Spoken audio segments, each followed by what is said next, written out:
бір ауыз сөзбен не өзгереді? Бір ауыз сөзбен сенің тағдырың өзгереді. Бір ауыз сөзбен сенің дүниелік, ақыреттік ісің өзгереді.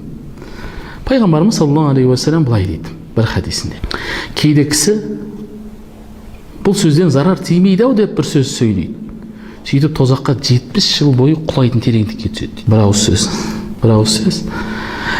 Басқа бір хадисінде кейде кісі Алланың разылығынан болатын бір сөз сөйлейді. Негізінде ол оған мүлдем мән бермейді. Сол сөз аузынан шыққан бетте Алла тағала оның не қылады? Дәрежесін көтереді.